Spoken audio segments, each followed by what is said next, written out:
Quand j'étais jeune, c'est-à-dire vers l'âge de 14-15 ans, la seule façon de transporter des matières lourdes l'hiver, c'était en canot à glace.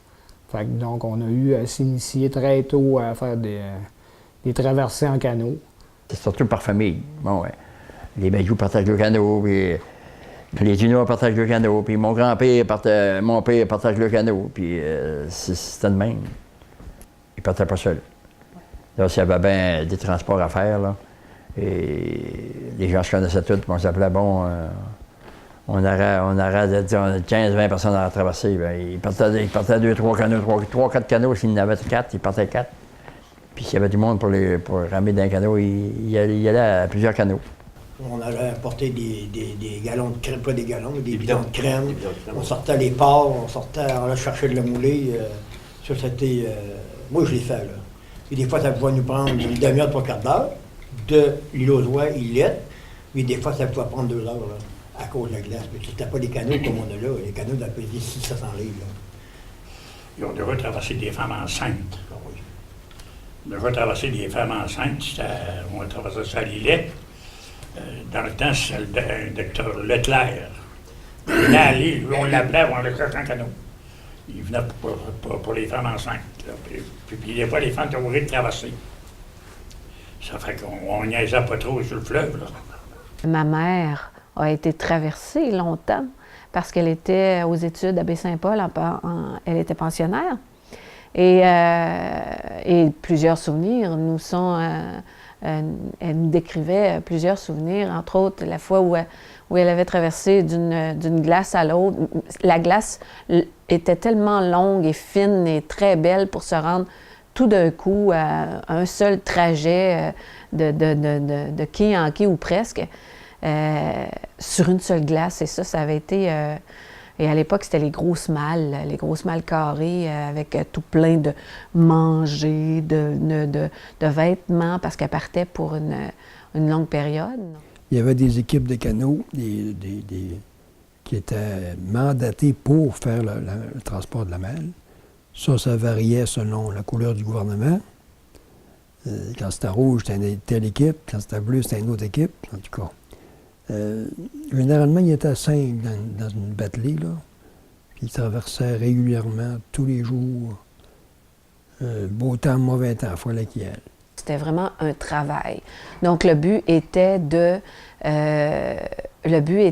traverser, aller chercher la poste, revenir sécuritairement. Et même si ça devait prendre une demi-journée ou une journée à le faire, dépendamment des conditions, parce qu'il fallait le faire à tous les jours, ou presque, à part les tempêtes où c'était impossible.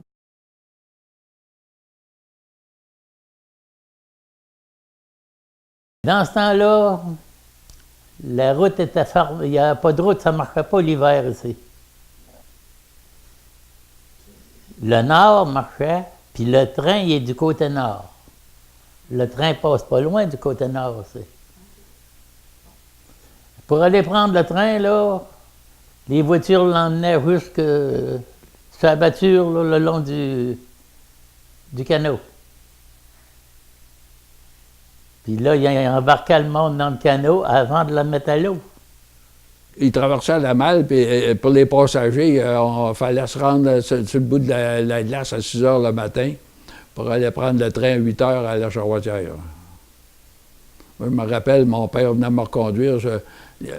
Le fleuve, à l'époque, la glace, le centre du fleuve, où la partie navigable restait à l'eau libre, là, avec la glace cassée qui dérivait. Mais le restant, en dehors de ça, ça prenait de la glace solide qui était restée en place tout l'hiver. Puis c'était 3-4 pieds d'épais à longue dans l'hiver. Puis il y avait, sur le côté nord, il y avait un charretier qui venait avec une voiture d'hiver, puis des chevaux, puis il apportait à malle, puis il nous rembarquait des passagers, puis il nous amenait à la station de la Charretière. Dans le canot, ils mettaient des briques chaudes, puis il y avait des grosses couvertures. Les pots de cordial qu'ils appelaient, là, c'était c'était de la peau d'ours, je pense. C'était du gros poil épais, là, puis c'était très chaud. Puis c'était brillant, je voulais pas. Sur l'eau, ben, c'est moins froid que la température de l'eau est au moins 32 Fahrenheit ou ben, au 0 Celsius. Automatiquement, c'est pas plus de l'eau. Oui. Alors, il y avait une couche au-dessus du niveau de l'eau qui était beaucoup moins froide que l'atmosphère ambiante quand tu t'éloignais de l'eau. Il traînait le canot sur la glace, puis il le lançait à l'eau. Les gars qui traversaient, bien, il y avait des bottes de caoutchouc complètement, puis ils mettaient des crampons après le botte pour avoir de la prise sur la glace, parce que quand il était obligé de tirer le canot, c'était pesant, cette affaire-là. Je ne sais pas comment est-ce que ça pouvait peser, c'était très pesant. Il ramait, puis au travers puis s'il y avait de la glace trop dure, bien, il débarquait, puis il embarquait, il passait le canot par-dessus la glace, puis il nous traînait, puis on débarquait à l'autre bord du morceau de glace. Mais tout ça, il fallait qu'il lutte contre le courant, parce que le courant est fort sur le fleuve. Fait qu'il partait, on partait, puis il marchait, on montait contre le courant, se prendre loin, avant de s'envoyer à traverser, parce qu'il dérivait pendant la traverse. C'était un travail de... Dans ce temps-là, là, quand on était 4, là, on avait 25 cents chaque personne. C'était 75 cents, je veux dire, quand on était 3. 75 cents pour un passager. Quand quelqu'un allait à l'hôpital, mettons, qui était bien malade, qui allait à l'hôpital, traversait ça en bas, là-dessus. Ça fait que là, ça c'est le curé qui appelait le père puis qui disait « Traverse, il t'arrivera rien ». Alors, j'ai vu traverser, moi, un malade, là, à Noirceur. On s'en allait. Bien, on voyait les lumières du Nord, hein? Mais ça arrivait pas souvent, mais ça arrivait. Ou bien, spécialiste. Il y avait quelqu'un qui devrait être opéré de notre côté. Bien, il y a des fois, c'était urgent, là. Le spécialiste sortait de Québec. Puis on allait le chercher en canot, puis il traversait du côté sud. Dans ce temps-là, le danger était bien plus loin qu'aujourd'hui.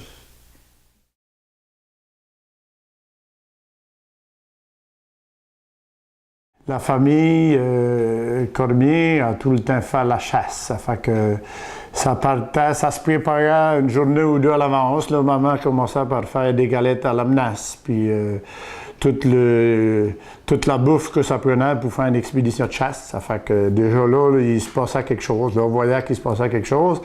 Et puis la journée qui décidait d'aller à la chasse, nous autres, on suivait ça de près, mais on ne pouvait pas y aller. Mais on savait qu'il y avait quelque chose d'intéressant, puis il se brossait beaucoup d'affaires.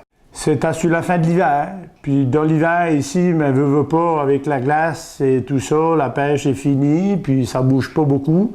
Ça fait que l'histoire d'aller à la chasse dans le printemps, c'était un peu comme le début d'une nouvelle saison. C'était la nouvelle saison qui commençait. Ça fait que ça dégageait beaucoup de fébrilité, puis d'adrénaline, si on veut. C'était le début d'une nouvelle saison. Tout de suite, quand on a été en âge d'aller à la chasse au loup-marin, on faisait partie de l'équipe, on faisait une équipe. Puis une année, nous autres, dans les années 80, c'est pas mal, je pense, dans les dernières années où c'est qu'il y avait une bonne chasse en canot autour des îles. Ça va aussi avec la chasse au blanchon. Tu sais, quand ils nous ont arrêtés, quand il y a eu le moratoire sur la chasse au blanchon, ça a mis un arrêt quasiment à la chasse côtière qui se faisait avec des canots. Parce qu'on allait sur la glace cueillir les blanchons. Les blanchons, eux autres, ils prenaient pas l'eau. Ça fait que ça nous prenait quand même. On allait chasser sur la glace, mais ça nous prenait quand même le canot. Pour si la glace, il y avait un changement de vent, que la glace dérivait vers le large, ça nous prenait notre canot pour venir à terre, parce qu'on était séparés par l'eau puis la terre. Je me souviens d'une chasse qu'on a faite du côté de Fatima, qu'est-ce qu'on appelle ça, à l'hôpital, du côté de Fatima. On avait parti 6 gars, 6 membres d'escouade. Puis on a été chassé à peu près à 3000 la côte. quand on s'en est revenu, on avait les 6 membres d'équipage, les squads. On avait notre canot, on avait un skidoo, on avait une tabagane avec un chien. Fait que quand on a pris la glace, on a descendu, le vent est à nord, oui, le vent est à nord, ça fait qu'on n'a pas eu besoin de canot, mais il faut assembler notre canot quand même, en cas que la glace aurait décollé. Ça fait qu'on a été chassé, 3000 plus loin, 3000 dans le large, on a chargé le canot de loup-marin, la tabagane, le chien, c'est comme ça, le chien semblait, lui, avec ses 12 loups-marins dans la tabagane, un gros tas de 9e.